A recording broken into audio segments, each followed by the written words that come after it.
This is the X-Zone Broadcast Network, broadcasting worldwide on broadcast affiliates and satellite program providers, including CNN Broadcast Network, Sirius Satellite Network, Star Media, Good News Radio Network, Angel Broadcast Network, Wiki Broadcast Network, and WPBN TV. For more information on the X-Zone Broadcast Network, visit us at www.xzbn.net.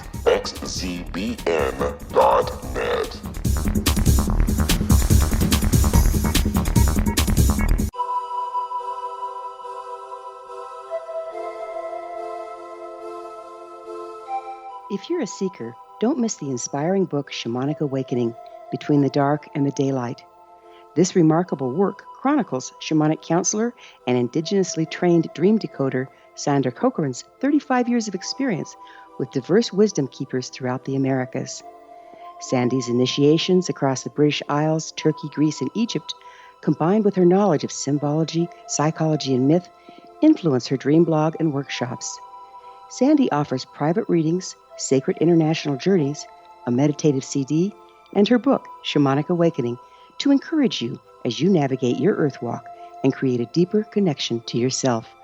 Find this and more at her website, starwalkervisions.com.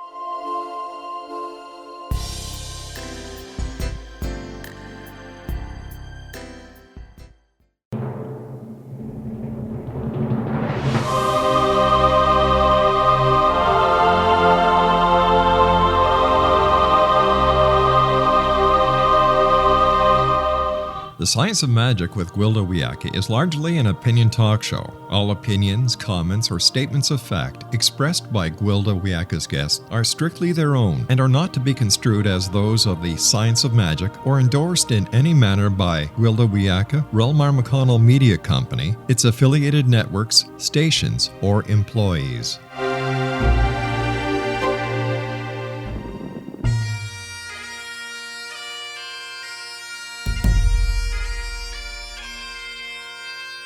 Welcome to the Science of Magic with Gwilda Wiyaka, a program dedicated to uncovering the unified nature of reality and humanity's ever-evolving place as truly galactic beings. For more information on the Science of Magic with Gwilda Wiyaka, visit us online at www.thescienceofmagic.net.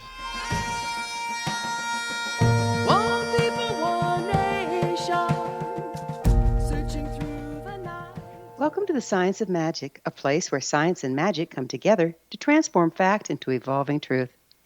We're coming to you through the leader in responsible paranormal programming, the X-Zone Broadcast Network, xzbn.net, and can also be found on our website, thescienceofmagic.net. I'm your host, Gwilda Wiyaka.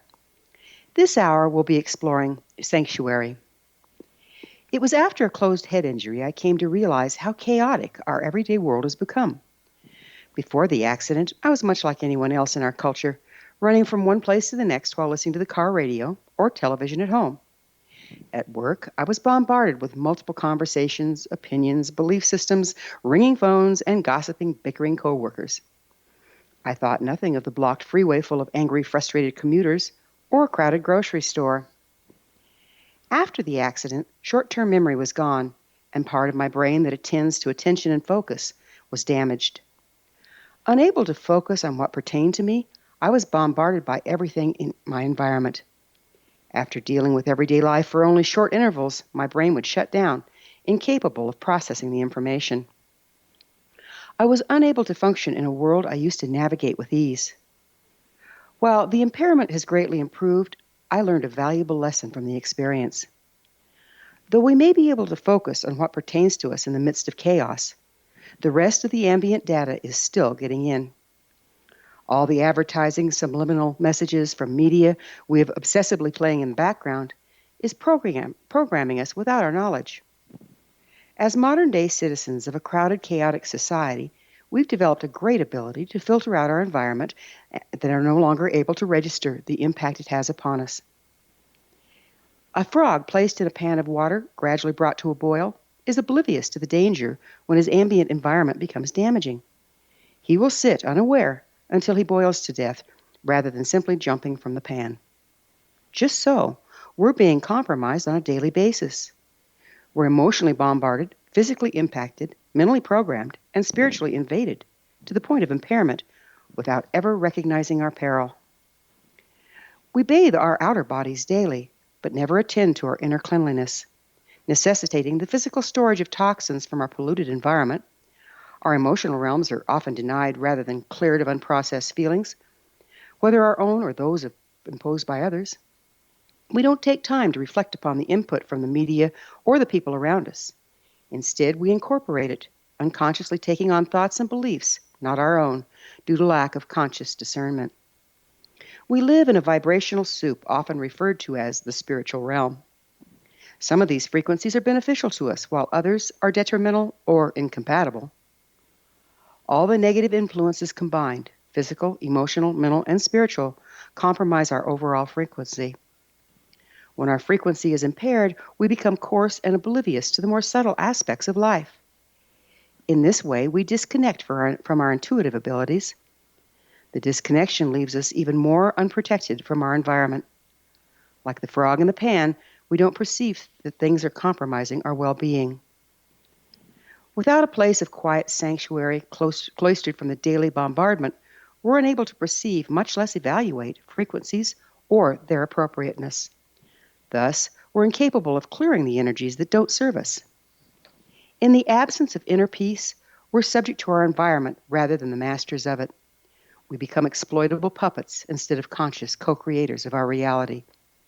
So how do we find this mysterious sanctuary of inner peace? It's actually taught by many ancient spiritual practices. Our guest this hour, Atherton Drenth, is the author of Intuitive Dance, Building, Protecting, and Cleaning Your Energy, and Following Body Wisdom. Atherton appeared in the documentary Voyage to Betterment as one of 12 experts comprised of internationally renowned physicians, researchers, and pioneers in the field of consciousness research and spirituality. She's a clairvoyant, medical intuitive, and holistic energy practitioner. After this commercial break, I'll introduce Atherton, and together we'll explore accessing our intuition, clearing negative influences, and finding inner sanctuary. Given the stressful times, it could be most useful, so don't go away. You're listening to The Science of Magic, thescienceofmagic.net.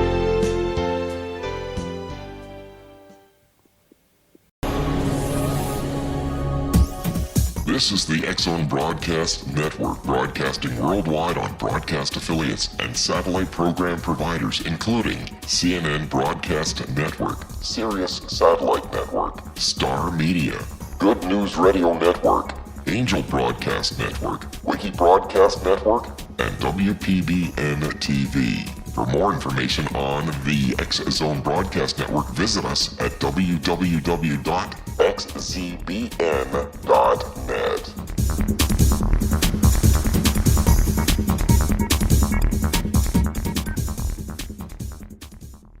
How would you like to be able to read other people's minds? Well, the next best thing is here. When you know how to read a person's name, you know how the person thinks, feels, and behaves. Each letter in our name holds a key to unlock our true essence. Our name contains both our gifts and challenges in this lifetime. Mnemology science discovers personality secrets hidden in the placement of the letters of our names, including the first and last impression people remember about us. Sharon shows us how to interpret the arrangement of letters as outlined in her book, Know the Name, Know the Person. Sharon Lynn Wyeth created mnemology science after 18 years of research and testing her theories, and has supported thousands of people around the world in understanding themselves and others better. You'll enjoy Sharon's unique teachings as she shares her system to learn the gifts behind your given birth name. Even if you don't like your birth name, there are jewels in this book. If you're thinking of changing your name, ready to name your child, or wanting to get along better with others, this is the book for you. If you'd like to improve your relationships and change your life for the better, get the book today, Know the Name, Know the Person, or visit www.knowthename.com. That's www.knowthename.com.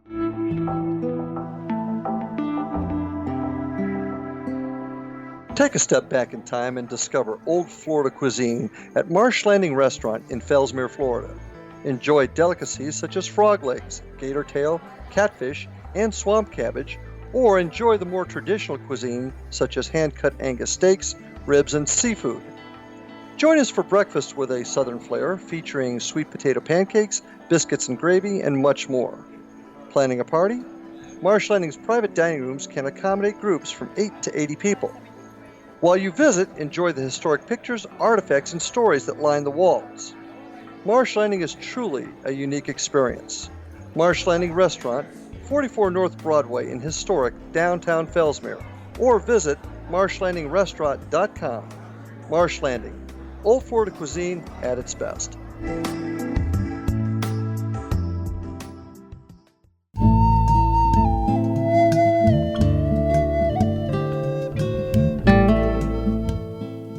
Welcome back. This is The Science of Magic, dedicated to unification and evolution of consciousness. I'm your host, Gwilda Wiyaka. Our guest this hour, Atherton Drenth, is the author of Intuitive Dance, Building, Protecting, and Cleaning Your Energy, and Following Body Wisdom.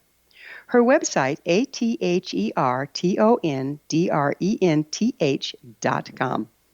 Atherton, thank you for joining us on The Science of Magic. You're welcome. Thank you for having me. It's an honor. You're a certified medical intuitive. What is that, and where did you get your certification?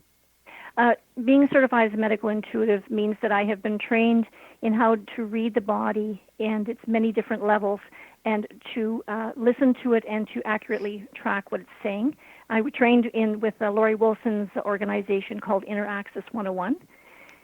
And it's a two-year training program, and it's very meticulous in how we honor what the body is saying. We're not allowed to censor. So our job is to be fully open to looking at a person's physically, mentally, emotionally, and spiritually, and then listening to what the body has to say to us. So you're actually accessing through the body, listening to the body, the other realms as well. Is this correct? Yes, I am. I'm also looking at the emotional, mental, and spiritual levels as well. And that, of course, impacts our physicality, doesn't it? It does, because we work with the body as a whole. We don't break it down into pieces. So that brings me to my next question. You're a holistic energy practitioner. And yes. What is that, and where did you train for that? So I trained in several different schools. I primarily trained with Larry Steele of Steele Health Center. I've been trained in total body modification, which is actually an American healing program. Also started my training in body talk, trained in I'm a certified angel therapy practitioner with Doreen Virtue, and I've trained with Russell Mader in cranial sacral, and a few other modalities along the way. Therapeutic touch, I'm a level 3 therapeutic touch practitioner as well. Fantastic. I really want to compliment you, because a lot of people that come in with a gift just kind of drift around and, take giant leaps of logic and don't bother to get the training so that they can trust what the information they're getting. Looks like you're extremely well trained. Well, thank you. And I sort of came into this all by accident. I actually came into this work as a result of a near-death experience. I'd been very sick for a very long time and was dying. And I was given a choice by an angel on whether I could choose to live or die. And up to that time, I'd been working with a young man who'd been trying to help me, Russell Mader. And he suggested I get in touch with a healer by the name of Larry Steele, which I very reluctantly did. I mean, I was a lab tech. I was used to working in the scientific model. And although I was aware of alternative healthcare, I was not aware of any form of energy work like Reiki or therapeutic touch. And when I went to see him, the medical system told me it would be 2 years before I could go back to work. I was that far gone. He had me back at work in 3.5 months. And out of the blue, he just said to me one day, I think you could be doing this too. And I literally looked at him and said, well, I think you're nuts. But I thought, well, I've got nothing to lose. I've got the time. I'm going to take a look at it. And having been trained as a lab tech, we're very methodical in our thinking, and we are trained to take things step by step. And I thought, well, if I'm going to do this, I'm going to do it right. I'm going to make sure I have the right training and make sure that what I'm offering to clients is of integral and proper care and honesty. That's so important, isn't it? It's like, it seems like our magical practitioners stick to the magical thinking and our scientific practitioners stick to the scientific thinking. But when you bring the two together, it really kind of ends up validating both of them. Did you find that? Oh, definitely. The body speaks in very simplistic language, but the body knows exactly what it needs in order to heal. And if you can train yourself to listen to that, then the body will show you what it needs. And that means working in the physical, mental, emotional, and spiritual levels and bringing them all together. So how does the information come to you? Do you sit down and have a fireside chat with the body, or do you literally see things in your mind's eye? How does that come through for you? Well, I'm a clairvoyant, which means I'm the type of intuitive that I am is clear seeing. So when I have permission to connect to a person's energy field, I start to see images and hear statements and see movies of where the body needs me to be. And then when I connect to that story, then the body will start to say, pain starts here, age 2, issue with mother. So then I'll start talking to the client. So what happened to you around the age of 2 with your mother? Oh, well, my mother got really sick, and they took her to the hospital, and I didn't know who was looking after me, and I didn't like my grandma, and I was really upset, and when my mother came home, it made me really mad. Well, it sounds like you're clairaudient as well, then. Yes. Well, you see, we're all born intuitive, and there are 4 different types of intuition, and we have all 4, but some are going to be more predominant than others. For me, knowing that I was intuitive was the first step. I mean, I was intuitive, but I didn't know there was a name for it, and I didn't know there was something I could do with it. But when I found out that there were 4 different types of intuition, and I realized that how I was intuitive clairvoyantly, it opened up the door to the other 3. And then we can refine those? Yes. So what I did is, once I recognized that I was predominantly clairvoyant and how easy it was for me to listen to my intuition as a clairvoyant, then I focused just in on that. And as I focused in on that, then the clairaudience came in naturally, and then the claircognizance, and then the clairsentience. Do you find that you tend to perceive information from the area that your client is strongest in? No. I listen to the body overall, and then I rely on my own intuitive sense on where the body is directing me, and then I'm checking in with the body to make sure that I'm in the right place and that I'm getting the message the way the body needs me to hear it, and then I'm checking in with the client, making sure that as a medical intuitive that I'm not censoring, I'm telling the client exactly what the body is saying. I'm medical intuitive as well, and I tend to only work when I have a medical practitioner available. Do you interface with medical practitioners? Yes and no. That's a tricky one. I interrefer with a lot of therapists in town, and psychologists and the occasional psychiatrist. There is, on the rare occasion when a medical doctor has referred a client to me, they're aware of me here, and so there's kind of a mixed reaction. There's one doctor in town who refers to me as that woman, and yet I have another doctor who has sent me a client on 1 or 2 occasions, and then I have other clients who tell me that their doctors are well aware that they're working with me, and the doctor's saying, "Hey, if this works for you, go for it."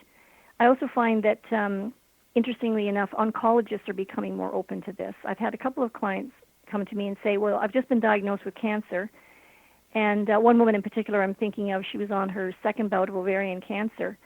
And she changed oncologists. And when I walked in and sat down, she said the very first thing he said to me, he said, "Okay, we know what we're dealing with. This is your 2nd round. And now I want you to get involved in yoga. I want you to meditate. I want you to find yourself an energy healer, therapeutic touch." And he just went down the list. And she said, "You could have picked me up off the floor." But it was one of the reasons why she was living as long as she was, because she was doing all those things. I don't know what it's like in Canada.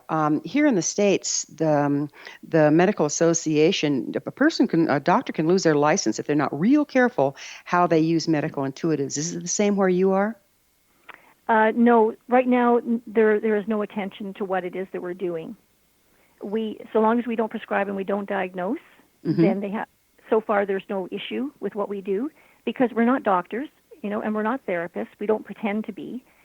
People come to us because they've fallen through the cracks of the medical system. Got it. And they're looking for additional help.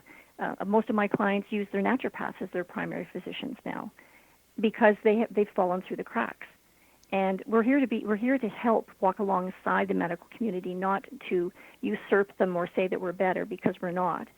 If you have a broken arm, you need a doctor, right? Absolutely. And there are times when you need medication. If you've got an infection, then you need to take an antibiotic. And I would be the last person in the world to say, don't work with your doctor. Yeah. And I think that any practitioner in our field is being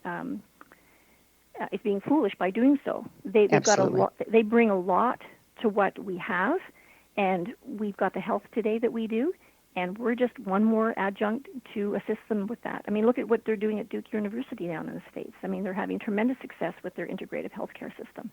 It's wonderful, isn't it? Yeah. So, there's a lot of talk today about energy, vibration, frequency. What exactly are you referring to when you speak of energy? I'm talking about what's happening in a person's energy field and how their aura, which we know exists because we can take pictures of them now, and we know that if you get blocks in your energy field, you can have problems physically, mentally, emotionally, and spiritually. And if you've done all the therapies and you've done all the drugs and you're still having a problem, then you haven't really you really haven't pulled out the core of what's causing the problem in the first place, right? We end up just chasing symptoms around. Is that what you're saying? Yes, exactly. And this is when we need to step back and take a look at the whole picture and see what's going on. Yeah, my original teacher was a Lakota medicine man, and he used to go live with the family, because if one person was sick in the family, he felt the entire structure was sick in some way or another. And so he would look at all the aspects that way. Well, that's interesting. Isn't that interesting? Yeah. So where does this energy come from that you're talking about that's in our auric fields? Well, we're born with it, and it develops as we grow. It is, we're all connected to Source through our life cords. And the life cord is connected to the divine. It comes into the energy field in our bellies called the hara, and the hara then feeds the chakra system. And we have 7 primary chakras, and we also have 22 secondary and about 33,000 tertiary chakras. They are fed through the nadi system, which is the energetic lymphatic system, if you like, from the hara. So that is at the core of what we are. So the light comes from outside of us, and then we prism it, kind of like? Well, I'm not really quite sure how to answer that question. I mean, how do you describe just what is, right? I think we're God's creation. We are part of, we're all part of the greater whole, and we're all part of the structure of what is planet Earth. So I don't know how to answer that one. So are we talking universal light and then differentiated by the individual? Well, I look at it this way. I see that each human being is like a drop of water, and every drop of water makes up the ocean. So we are all individual drops of water, but we're also part of the greater collective, which is the ocean. And we run into trouble when we think that we're separate. We're just a drop of water, and there is no other drop of water. And we're starting to become aware that, when a butterfly flaps its wings in Africa, it's going to have an effect in North America and vice versa, right? And we're also starting to see that if we start to put pesticides and herbicides into the on our crops, and it's going to get into the soil, which is going to get into the water, which is going to get into people, which is going to make them sick. It's all part of the greater whole. Tangled web we weave. It's time for us to take a break. Okay. Atherton and I will return to our discussion on the flip side. We're coming to you through the X Zone Broadcast Network. Don't miss the other fine shows and hosts on xzbn.net. You're listening to The Science of Magic, thescienceofmagic.net. I'm Gwilda Wiyaka. This is just getting good, so don't you dare go away.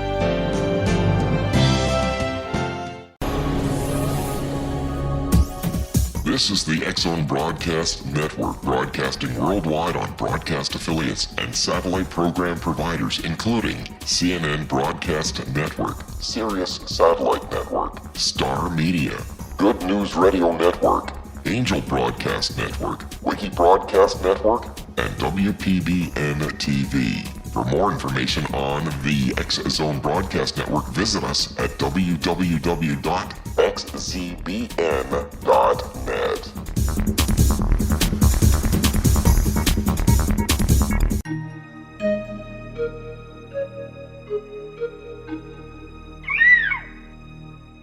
While science pursues fact, magic accesses the quantum level, bridging random facts to form truth. As long as science and magic remain separate and polarized, the truth cannot be known.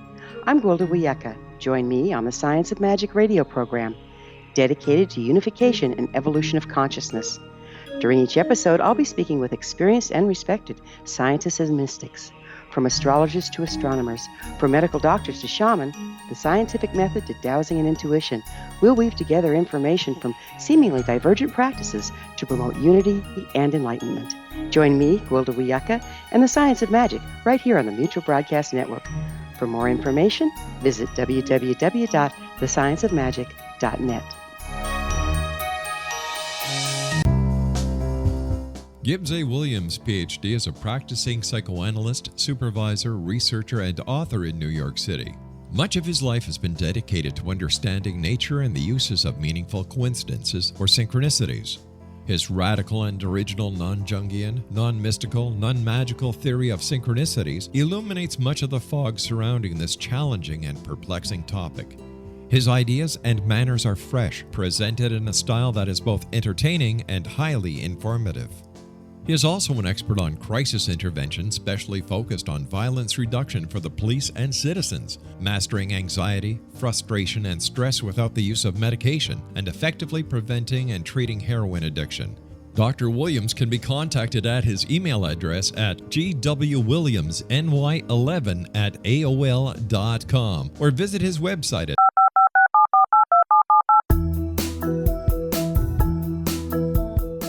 Did you know that when you're on the road with limited data or Wi-Fi, you can still listen to the X-Zone Radio Show with Rob McConnell, The Science of Magic with Gwilda Wiyaka, X-1, Dimension X, Space Patrol, and every minute of the X-Zone Broadcast Network by calling 213-401-0080, courtesy of Audio Now. No smartphone, app, or internet needed. It saves your data plan and it's free if you have unlimited minutes.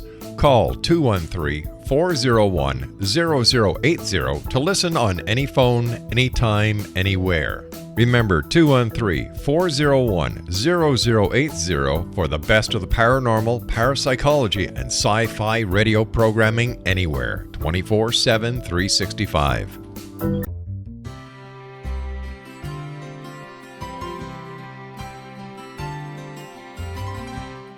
True healing must address 4 levels: physical, emotional, mental, and spiritual, for us to live joyful and productive lives. We tend to treat 3 of the 4, leaving the spiritual languishing. If you're tired of the same dysfunctional patterns cropping up in your life, Soul Balancing is for you. Trixie Phelps, owner and founder of Soul Balancing, is a naturally gifted energy healer trained in numerous esoteric forms, including shamanism. Trixie has created a powerful modality that safely and effectively clears your energetic field. A soul balancing session can remove interference, heal trauma, and restore your hope. Contact Trixie for a life-changing long-distance session today, www.soulbalancing.world.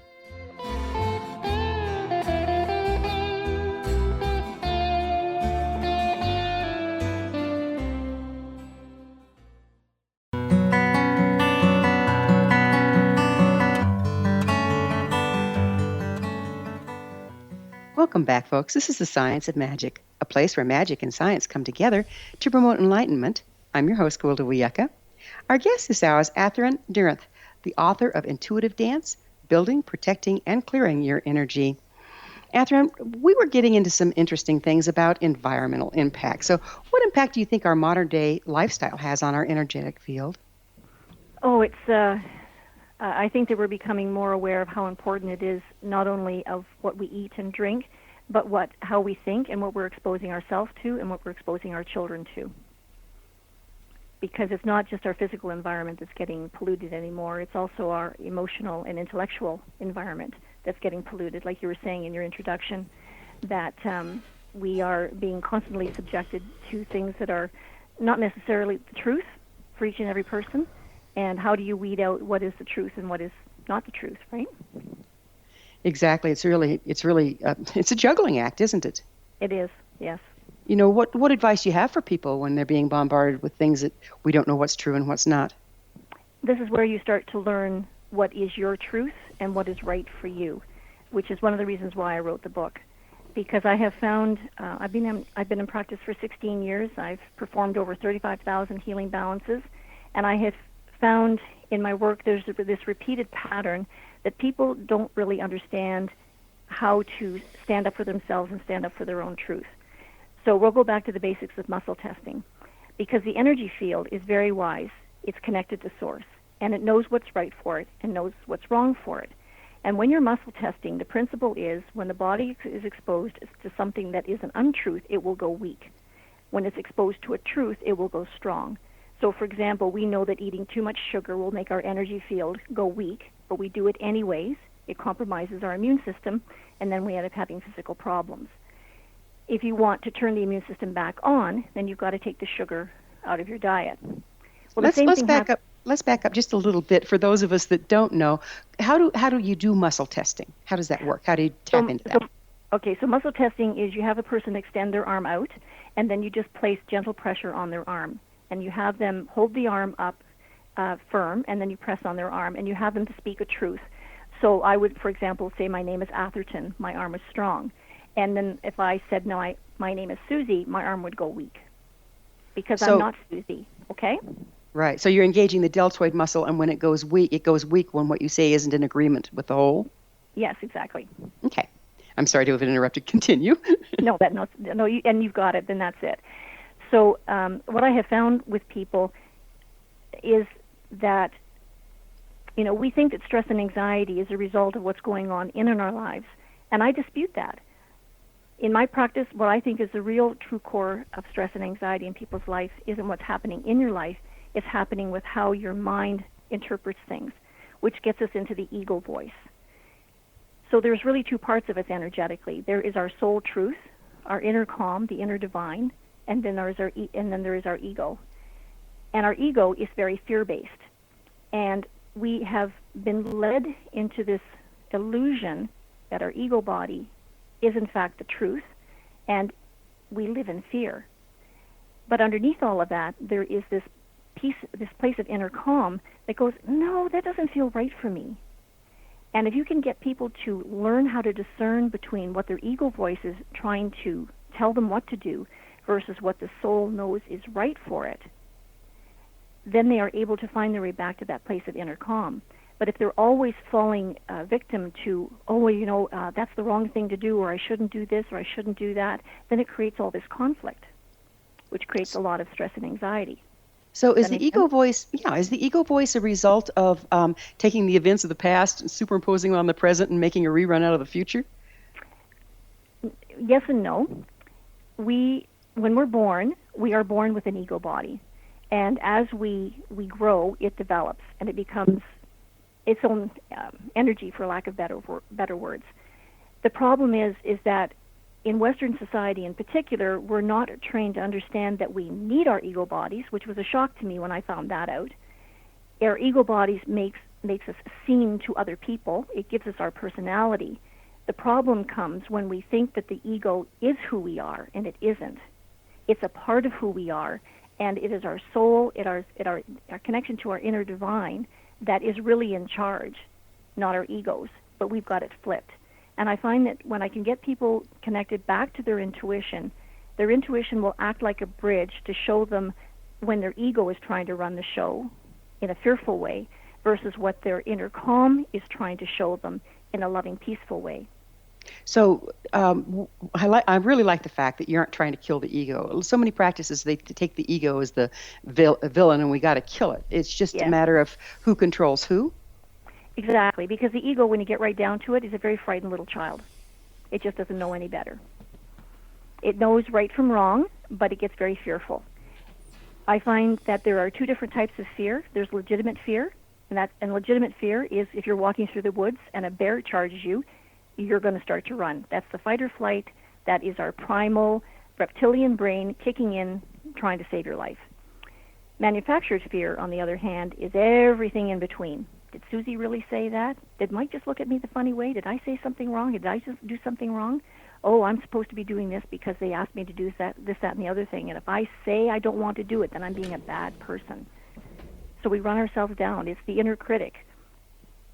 So does some of it originate from the fear and guilt from the guilt and shame that's imposed on us in our conditioning? Yep, totally.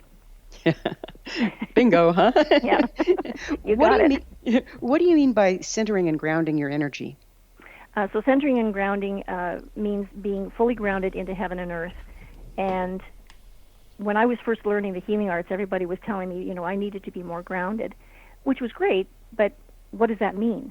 So I would have people tell me very lovingly, well, it means connecting to Mother Earth. Okay, what does that mean? And eventually I was taught this technique called the vertical axis, and I've been given permission by the Creator to share this with people. And the vertical axis has got to be the most dynamic grounding technique that I've ever come across because it holds, and you can access it in a moment's notice in a crisis. And what it does is it grounds you into heaven and earth at the same time and brings the two of them together. You can also, once you're in the vertical axis, ask for one word from the universe that will take you into your vertical axis in a moment's notice if you're in a crisis. And it works. So it's like developing a subroutine. Yes. So let's talk about the reptilian brain again. Why do we go into the reptilian brain? What's that about? That is just our basic programming. That is just how we are wired as human beings. That's how animals are wired as well. It's just a part of our natural physical. It's part of the car, Okay, what is it exactly? Well, the reptilian brain is the basic processes. Live and breathe, hungry, need to eat, move here, go over here, hot, cold. It's just our basic programming. Why is it called reptilian? Well, that's a good question. That's the name science gives it.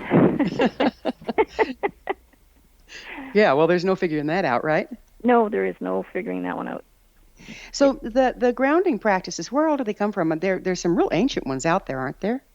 Yes, there's walking in nature. There is bathing. There is meditating, massage. Eating is another one of them. Exercise is another way to ground, which is great. But if you're in the middle of a crisis, how are you going to go take a bath or have a nap or have something to eat, right? You want to be able to access something at a moment's notice to get you back into thinking clearly and not get subjugated to all of these different agendas coming at you. Okay, so that's the one. That's where you have a word that how do you get that word to put you into that place? So what you do is, so in the book I detail how to go into the vertical axis, and it's very simple and easy to use. And once you're in the vertical axis and you're connected to heaven and earth, you just see yourself standing before the universe and you ask it to gift you one word that will take you into the state of groundedness, into the vertical axis at a moment's notice. And anytime I've been teaching this to my clients, they get a word usually within 30 seconds or less. And it can be anything. It can be love, it can be engage, it can be peanut butter, it could be daffodil, But that's your word. How does it work? Well, if you're in a crisis, all you do is say your one word and it brings you into it. So my one word for the vertical axis is engage. And if things are going all sideways, I'll just go engage. And then I can calm down, and I can start to breathe, and I can start to think clearly. And if I feel myself getting pulled out of it, engage, back in it. And the more you do it, the better you get at it, the easier it is, the faster it engages. So to speak. Yep. How do energy compromises affect us physically? We get ourselves caught in situations where we don't know how to say no anymore. And it can lead to a lot of anger and frustration. We can find ourselves constantly becoming servants to others instead of being of service. The person who can never say no. The other side of it are people who are so afraid of having to say no or feeling so caught up in their egos can almost feel very anxious all the time. People who have panic attacks have a lot of issues with that, for example. By no, are you talking about being able to have healthy boundaries? Yes. Healthy boundaries are very important. And it's being able to, there's a big difference between being of service and being a servant, isn't there? Mm-hmm. And it's one thing to always be there to be helpful and to be lovingly present for others and to help, but it's also knowing when to step back and say, you know what, I need a break. Or I don't really want to do this. It doesn't feel right to me. It seems like boundaries would be something that we naturally came with. What happens to them? Well, we're very gently and lovingly talked out of them, right? Children who grow up in households were saying, well, if you do that, you're going to make mommy really unhappy. Or be a good girl and do as you're told. Or that's not what nice people say. These are all various forms of making you back down and acquiescing to what other people want. So basic socialization. Yeah. How do we get to a point, we got about a minute left here, how do we get to a point where we can tell the difference between our socialization and what's appropriate in the moment for us to be doing? By getting in touch with your intuition and figuring out what's your ego trying to run the show and get you back into your core and listen to your loving true self. And is the core have to do with being in the present moment? It has everything to do with being in the present moment and realizing that you are love too, being part of the divine. And there's no excuse for bad behavior. How do we tell what's bad behavior? By listening to your intuition and knowing what's right for you and what's true for you. Because what's right for me may not be right for you. But if I'm trying to force you into doing what I want you to do, then I'm violating your boundary, and I'm not honoring your free will, and I'm not honoring your choices. We're going to have to take a break. Atherton and I will be back shortly, so don't you leave us. This is The Science of Magic, thescienceofmagic.net, the place where altruistic professionals of science and the esoteric create common ground for the betterment of our world. We're brought to you daily by the leader in paranormal, spirituality, and alternative health programming, the X-Zone Broadcast Network, xzbn.net. Don't miss the other fine hosts and shows on xzbn.net.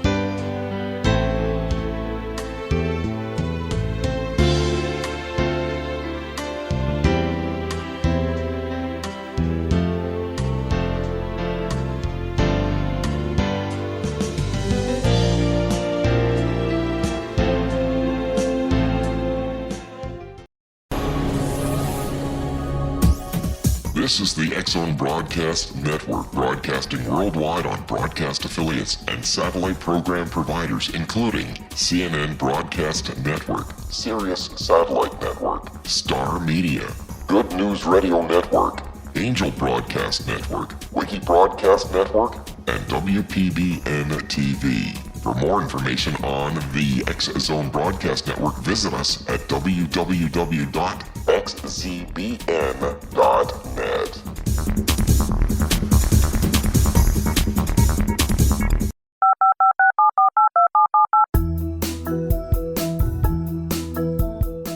Did you know that when you're on the road with limited data or Wi-Fi, you can still listen to the X-Zone Radio Show with Rob McConnell, The Science of Magic with Gwilda Wiyaka, X-1, Dimension X, Space Patrol, and every minute of the X-Zone Broadcast Network by calling 213-401-0080, courtesy of Audio Now.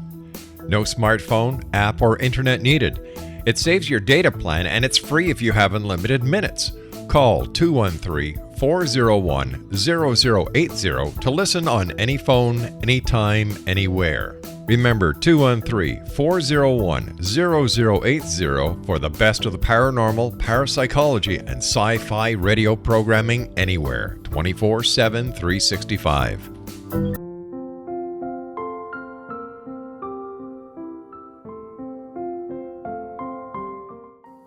Dr. Carl O'Helvey, founder, president of a new cancer foundation focusing on evidence-based physical, mental, and spiritual interventions, including natural cancer cures, prayer, meditation, affirmations, nutrition, and other related holistic cancer prevention and cure modalities. These are used in cancer education, research, and financing care.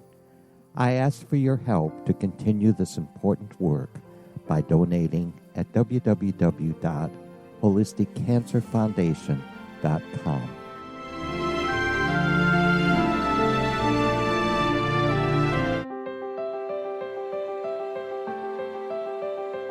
Wouldn't you love to know the secret to everything? I'm Dr. Kimberly McGeorge, and on The Secret to Everything, we will merge the practical with open investigation into all realms of the mysterious. We will talk to cutting-edge alternative health practitioners, those who inspire and motivate you in business and life, and of course, we will share stories of the paranormal, conspiracy, and cryptozoology. You will transform because of the frequency I carry, the frequencies my guests carry. Life may never be the same after you listen to this program, for the secret to everything is for you, the listener, for those who desire more in every area of their lives and believe that it can still be found. Listen and discover thesecrettoeverything.com.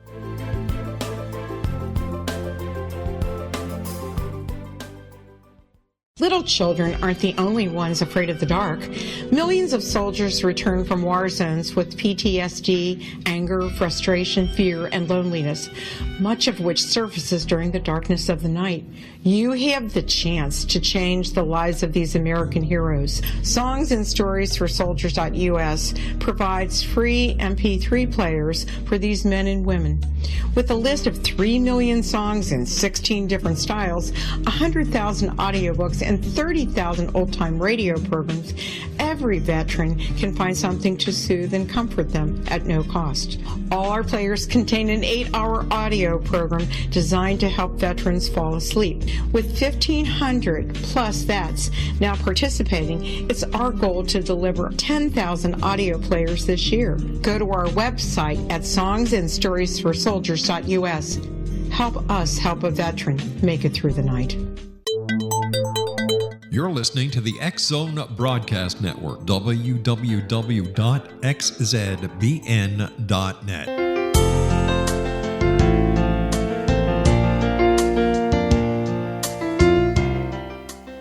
Welcome back. This is The Science of Magic, bringing together gifted people of service to the world. I'm your host, Gwilda Wiyaka.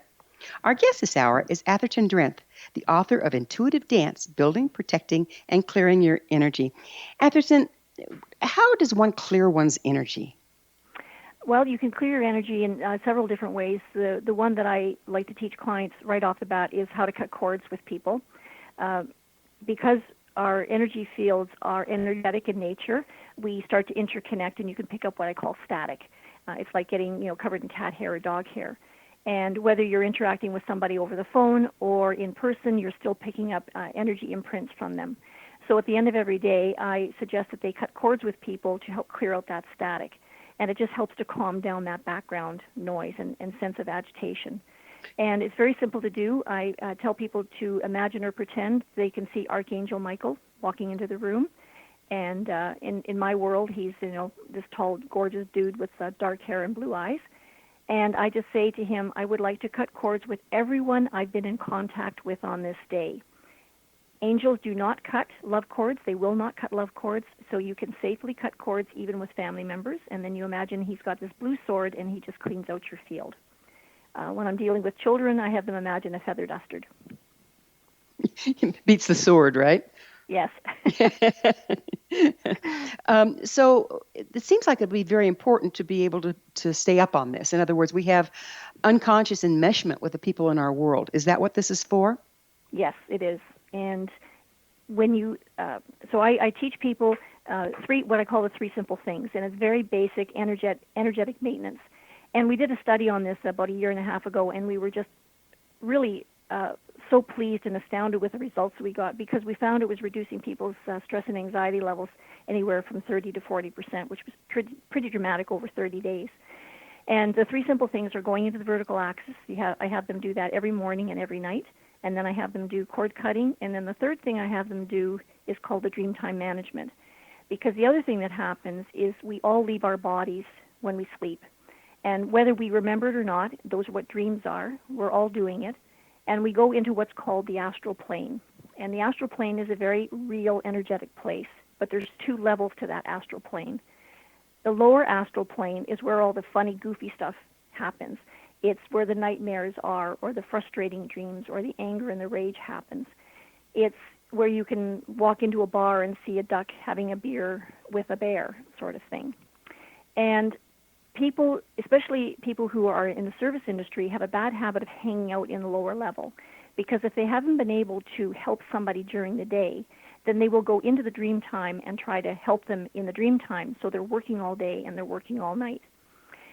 By doing the dream time management, what you do is you set the intent that when you enter the astral plane, you will be guided by the guardian angels up into the higher levels of spiritual consciousness in the astral plane. And in the higher levels of the astral plane, this is where you can do your healing. You can get physically restored, renewed, and refreshed. But you can also bring your problems to the angels and say, help me with this, and they will help you to solve the problems there. So it would appear to me that the lower levels of the astral plane is where we process our daily stuff, and the upper levels, or we could move on there to do healing. Is that what you're saying? I'm saying that we can process our stuff in a healthier level with the angels' guidance, as opposed to trying to do it all ourselves with a bunch of other people who are very confused. Okay, so there's other people in the astral plane with us? Yes, because don't forget, we're all going there. we're all going there. One big party. Yep. So how does our energy affect others? And how can we more consciously manage that? We can be more conscious of, let's see, what's the easiest way to explain that? We all interact. We're all intuitive. That means that you can see me and I can see you. And it means that our energy fields are interacting, and we need to be aware of what is mine and what is yours. So that if something comes into my field, I should be asking myself, is this mine or somebody else's? And if it isn't yours, then I don't need to react to it. Does that make sense? That's part of being empathic in a way, isn't it? Yes, and we're all empathic, but we don't realize we're doing it. You know, moms have the easiest time of it because we've all had those instances where we will say, gee, you know, I bet you my mom has eyes in the back of her head because she always knows when I'm doing something wrong.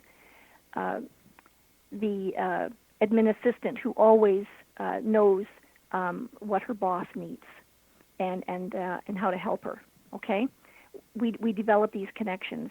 In marriages and partnerships, you can have partners who are like two old shoes. They finish each other's sentences.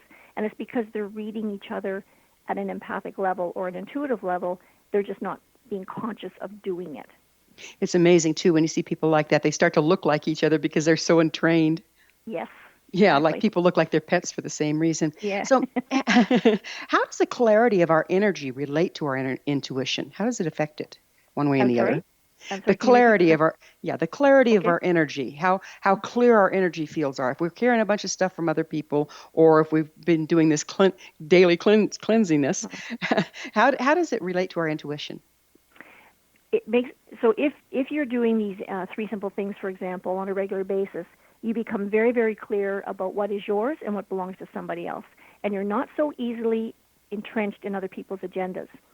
You're also not picking up and carrying home the workplace. Life becomes much easier. I find people who are really anxious and stressful, people who suffer from panic attacks, they're picking up other people's stuff and they're bringing it home, and then they're thinking it's theirs. But don't you have to have a certain amount of that frequency present in yourself to really resonate with it? Like, do you have your own anxiety and then somebody else's really triggers yours, or are you just literally picking it up from somebody else? You can create anxiety in your own field because you think you're thinking things that don't really belong to you. Like, so Why did I suddenly get a headache? I didn't have a headache a minute ago. Oh, I must have done something wrong, or I've got to take an aspirin, or am I coming down with a cold? And then you find out your coworker just came into work with a migraine. Yeah, I've had that happen, and I say to those people, "Do you have a headache?" And they go, "Well, yeah." And I say, "Oh, good. Then mine will leave when you do." And I would say that if I find out that you've got a headache and I'm picking up on it, I would say, okay, now I don't need to react to it. It's not mine to carry. Exactly. Yeah. And isn't that wonderful that we can literally choose what we register and what we don't? But doesn't it take acknowledging it first? Yes, it does. And that's why I teach people to ask, is it mine or somebody else's? If I get a headache, my first question to myself is this my headache, or did I pick it up from somebody? And you will know if it's yours, because you go, oh, yeah, this is totally my headache. But if the body goes, well, I'm not really sure, it's not yours. You picked it up. As we're talking, it comes to me, how much of our experience is not our experience, huh? Yes, exactly. Yep. And we're interacting with each other way more than we think we are. And we're starting to see it in our children and our teenagers more, because these kids are so much more intuitively aware than we are. And they just don't have anybody telling them, saying, hey, this is a gift. This is how you can use this. Yeah, they're coming in with the lights on. So if you could only recommend one thing to help people take responsibility for their energy and not get it on others, what would it be? Go into the vertical axis and take responsibility for your own boundaries. Back to boundaries. Yep, back to boundaries. What builds energy? In what regard? Well, you talk about building your energy, not just protecting it or clearing it, but building it, becoming stronger energetically. How do you do that?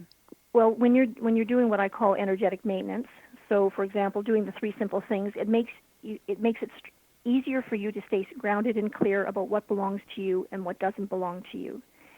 It calms you down. It clears the mental chatter. It makes you feel more confident. And then you can start addressing where your ego is starting to give you the gears. You start to notice the different voices in your head. And we all have that voice in our head, don't we? I mean, it's that little crazy maker in the back of your mind saying, no, you can't do this, and don't do this, and oh, you should be feeling guilty, and oh, you should be ashamed about this. When you're very clear about your own energy and you're grounded, you can go, well, hold on just a minute. Let's take a look at that voice and see what's really going on here. And then you realize it's just your inner child being really frightened. Are you sure that's the right thing to do? Should you do this? Should you do that? Well, hold on just a minute. Let's think this through. Okay? So it's like spinning your wheels, which takes a lot of energy. You have the brakes on and the gas pedal going at the same time? Yeah, that's a good way of putting it. Yes, I would agree. So what I'm hearing you say is that we build energy by being cognizant of what we're doing with our energy. Yes. What and about... not imposing our will on others. Yeah, there's a waste of energy. Yeah. It's that analogy, you could take a horse to water, but you can't make it to drink, right? Right, exactly. And the minute you start imposing your will, then you start to cause a lot of anger and frustration and ill will, and you're violating personal boundaries. And if you're letting other people do it to you, then you're allowing your boundaries to be violated. You know, that's one thing that seems so important in this day and age is take responsibility for our own space. Yes. And discern who is in your space that needs to be and is helpful, and who is in your space that, otherwise we become victims of it, right? If we don't take a responsibility. Yeah, exactly. Yeah. And victim stance is fairly low energy, isn't it? It is, and it's more common than we think it is. We all go into victim mode at some point. And it's understanding, okay, I'm in victim mode and I don't want to be here. I don't need to reside here. Well, time flies, Atherton, and we are out of it. I can't thank you enough for being on the program with us. Well, thank you very much. I've enjoyed it. All right. Our guest this hour has been Atherton Drenth, the author of Intuitive Dance, Building, Protecting, and Clearing Your Energy. Her website, athertondrenth.com. That's ATHERTONDRENTH.com. This has been The Science of Magic. Remember, you can always listen to past thought-provoking episodes on our website, thescienceofmagic.net. Until next time, dear ones, may you be blessed with knowledge and comforted with love as you find sanctuary.